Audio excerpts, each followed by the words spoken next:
Mais um vídeo de como melhorar suas impressões 3D. Hoje a gente vai reagir aqui ao vídeo do Planet 3D-P, que é 5 configurações fáceis no Bambu Studio para melhorar, deixar as suas impressões 3D mais suaves, né? Smooth. Olá, pessoal, tudo bem? Bem-vindos de volta ao canal. Meu nome é Nick. Hoje, falaremos sobre 5 Boa. configurações e dicas no Bambu Studio para melhorar muito a qualidade da sua impressão 3D. Melhoraremos as linhas das camadas, suavizaremos suas impressões e aproveitaremos ao máximo sua impressora 3D. Este vídeo será bem simples e direto. Então, vamos direto ao assunto. Rapidamente, se vocês estão gostando desses tutoriais, ajudem o canal, cliquem no botão curtir e me enviem um comentário dizendo que estão gostando. Tudo bem, vamos Curtir e começar. se As inscrever também, configurações né? mais óbvias para começar são as predefinições do sistema. Ao alterar suas configurações aqui no menu suspenso, ajustaremos a altura da camada das suas impressões e, por sua vez, ofereceremos maior qualidade, mas isso também acarretará um custo e tempo de impressão. Agora que estamos imprimindo linhas menores, também aumentaremos nosso tempo de impressão. Atualmente, temos um bico de 4 mm,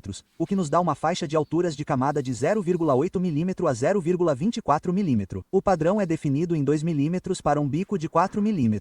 Aqui em cima nas configurações, vamos em frente e mudamos nosso bico para 0,2 mm. Agora, e se verificarmos nossas predefinições do sistema novamente, agora temos uma faixa de altura de camada de 0,08 mm a 0,12 mm. Agora, tenho uma impressora P2S selecionada no momento. Portanto, minha altura de camada menor não está disponível para mim. Mas se eu mudar para minha A1 com um bico de 2 mm, você verá que a A1 pode realmente imprimir em uma altura de camada menor de 0,6 a 0,14. Portanto, sempre tenha isso em mente. O bico da série A tem a capacidade de imprimir em uma altura de camada menor. Tudo bem, espero ter explicado bem o suficiente para você entender. Apenas tenha sempre em mente que uma altura de camada menor aumentará seus tempos de impressão. Eu acho que eu nunca imprimi em 0.06 porque é muito demorado, mas a qualidade deve ficar absurda. Só que não sei se faz tanta diferença em relação, por exemplo, ao 0.08 ou 0.12, por exemplo. Acho que a gente nem percebe tanto assim. Me voltar para a impressora P2S e o bico de volta para 4 mm.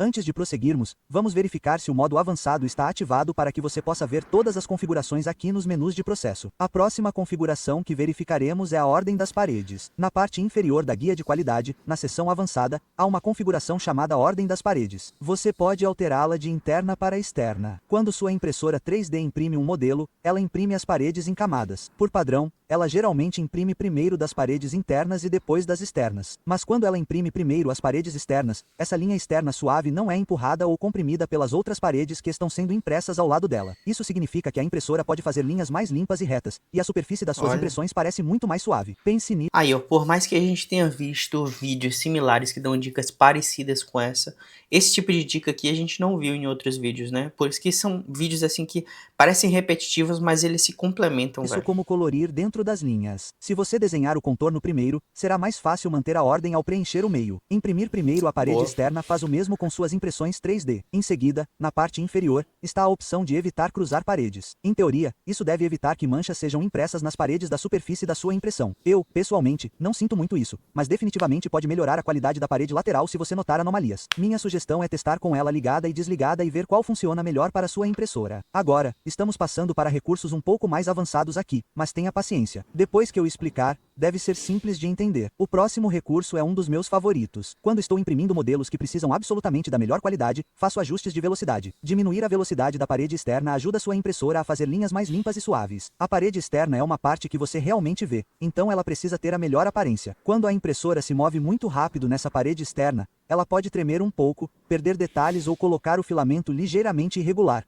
o que pode criar linhas, saliências ou pontos ásperos na superfície. Mas quando você diminui a velocidade, a impressora tem mais controle. Ela pode colocar o filamento com mais cuidado, seguir melhor as curvas e fazer com que a superfície pareça. A depender da peça, eu também costumo colocar mais devagar. Só que é ter consciência também que isso vai demorar mais no seu tempo de impressão. Mas eu só costumo colocar isso em peças bem pequenas ou com muitos detalhes. Normalmente ela funciona muito bem, na maioria dos casos, com a velocidade padrão, né? Pareça lisa e profissional. Reduzir a velocidade da parede externa em 50 a 100 pode melhorar significativamente a qualidade das paredes externas. O próximo é um recurso um pouco mais avançado, mas é super simples de entender depois que eu o explico. Quando se trata de melhorar a qualidade da impressão, a maioria das pessoas acha que a única opção é fazer com que toda a impressão use uma altura de camada menor. Camadas menores realmente fazem sua impressão parecer mais suave, mas há algo importante a entender antes de seguir esse caminho. Quando você altera toda a impressão para uma altura de camada menor, a impressora precisa criar muito mais camadas de baixo para cima. Isso melhora os detalhes, mas também aumenta drasticamente o tempo de impressão. Em alguns casos, você pode dobrar ou até triplicar o tempo necessário para finalizar um modelo, mesmo em áreas que não precisam de tanto nível de detalhes. Nesse caso, vale muito mais você colocar a camada adaptativa em pontos que ele não vê necessidade de colocar uma camada muito fina, ele vai colocar da mais grossa, provavelmente a maior que é acessível por aquele bico, né?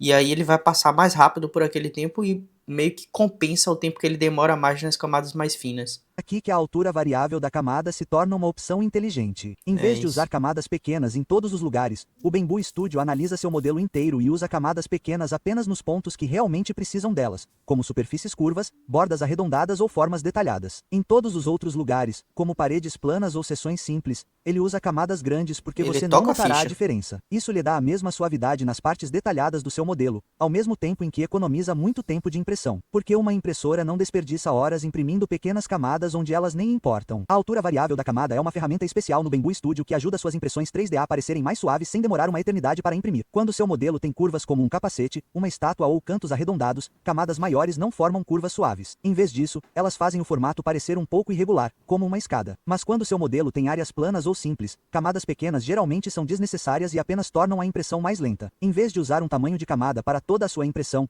a altura variável da camada altera automaticamente a espessura da camada dependendo do que o modelo precisa. Áreas detalhadas, curvas, faces e bordas arredondadas. A impressora geralmente usa camadas finas para resultados suaves. Agora que expliquei o que é a altura da camada, vamos para a ferramenta e ver exatamente como ela funciona. Se você nunca usou essa ferramenta antes, é muito fácil. Vou mostrar como fazer. A primeira coisa que você precisa fazer é selecionar o objeto no qual usará a ferramenta de altura de camada variável. Selecione e aqui em cima, no canto superior esquerdo, você tem a altura de camada variável. Tudo bem. Agora, depois de habilitar a altura de camada variável, você verá duas opções diferentes. Você tem adaptável e suave. E a maneira como penso sobre isso é que se você apertar os triângulos para a esquerda, estará pisando no freio. Você estará usando alturas de camada menores e a qualidade será maior. Se você for para a direita, estiver acelerando, a impressora imprimirá muito mais rápido com alturas de camada muito maiores. Para este exemplo, vamos em frente e empurre para a esquerda. E isso é adaptável. Aqui é um botão. Se você apertar, verá nosso modelo mudar. Agora, lembre-se, a impressora só pode imprimir em alturas de camada que seu bico é capaz de suportar. Mas assim, isso daqui você tem que brincar, velho. Depende muito do modelo. Você joga um pouquinho pra cá, um pouquinho pra lá, e aí tenta adaptar o que mais vai fazer sentido pro seu modelo. Isso aqui não vai ser um padrão. Se voltarmos ao nosso menu suspenso, você pode ver que nossa P2S tem capacidade de imprimir em uma altura de 0,8 mm até 24. E só para você saber, há outra maneira de verificar isso também, acessando este botão de edição ao lado da impressora selecionada. Em seguida, vá para a extrusora e verá os dois valores, o mínimo e o máximo. Não os ajuste. Essas são configurações que foram adicionadas pelo Bambu Lab e eles nos orientam a não fazer nenhuma alteração nisso. A próxima coisa sobre a qual precisamos falar é este pequeno widget aqui na lateral. Como você pode ver, conforme eu rolo meu mouse para cima e para baixo, você pode ver que a parte inferior que eu chego será em torno da parte inferior do modelo. E conforme eu subo... Você vê que depende muito da pessoa que fala, né? A gente já viu um vídeo aqui onde o cara estava explicando a questão das linhas de camada. E ele orientou sim a você poder mexer ali, obviamente, nos limites onde o bico que você está usando aguenta, mas poder mexer sim no limite mínimo e no limite máximo. Ele segue o mouse até a ponta superior. Mas eu particularmente prefiro deixar o que já vem como padrão, né? Já que são recomendações do fabricante. Gráfico de linhas azuis, conforme subimos, a altura da camada vai ficando cada vez menor, até chegar a 0,8. Essa é a menor altura de camada que o P2S pode atingir. Se começarmos aqui embaixo, a maior altura de camada está em cinza, com uma altura de camada de 0,2 mm. E conforme movemos o mouse para cima, ele começa a se ajustar. E o que esses números aqui estão indicando é a altura da camada até chegarmos ao topo, até atingir 0,08 mm, que é a menor altura de camada. Porra, agora, podia ter um a zoom próxima agora, né? opção será nossa opção de raio suave. Se você ajustar isso, o que ela fará é permitir que todas as alturas de camada se suavizem ainda mais. Se você clicar uma vez com este modelo, é bem difícil de ver porque ele já está bem otimizado, pois não temos muita variação nos ângulos do modelo em si. Mas se estivéssemos olhando para algo mais parecido com o nosso modelo de bruxa ou alguns dos outros modelos que carreguei anteriormente, então faria muito mais diferença. Vou em frente e mudo para este modelo e vamos tentar a opção de altura de camada variável novamente. Vamos clicar no nosso modelo, clicar em adaptável e, como você pode ver, temos nosso 0,2 mm na área cinza aqui no modelo e aqui na lateral. Você pode ver o realce seguindo o mouse até 0,35. E então parece que ele começa a se ajustar até atingir 0,8 mm novamente. Agora, novamente, você pode empurrar. Você vê que a densidade das cores ali muda, porque isso daqui é literalmente a relação da velocidade que vai mudando, né? Quanto mais escuro ali, é mais lento que o bico tá passando. Isso e clicar no botão de suavização. Você não obterá muita coisa porque esses dois modelos são basicamente muito semelhantes. Eles são apenas cones arredondados. Tudo bem, vou em frente e redefini-lo. E a última coisa que eu queria mostrar é que você pode ajustar manualmente a altura da camada clicando com o botão esquerdo e o botão direito aqui neste widget. Se eu clicar com o botão esquerdo e segurar, ele vai chegar até 8 mm. Agora, obviamente, você não vai querer fazer isso para seus modelos. O Bambu Studio é muito mais eficiente em gerar isso com base nas suas configurações aqui, mas isso lhe dará uma opção se acontecer de você ter um modelo em que uma determinada seção do seu modelo que você gostaria de ter mais detalhes, e você pode ajustar a altura da sua camada para essa seção específica desse modelo. Então é para isso que serve esse ajuste manual. E esses são basicamente os princípios básicos da altura variável da camada. Espero ter conseguido explicar a você de uma forma muito fácil de usar. E eu o incentivo a usar esta ferramenta.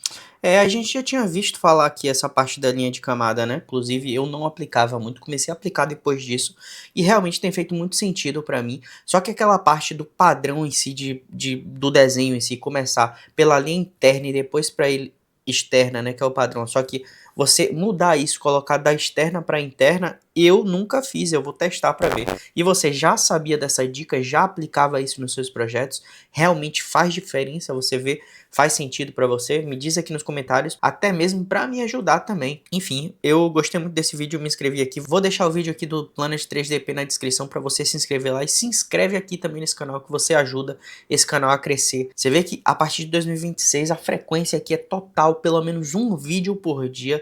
E não é tão simples assim, por mais que eu pare e tente gravar 2, 3 vídeos de vez assim. Mas eu continuo fazendo a frequência máxima que possível. E dá essa moral no canal, se inscreve, deixa o like e a gente se vê no vídeo de amanhã. Valeu!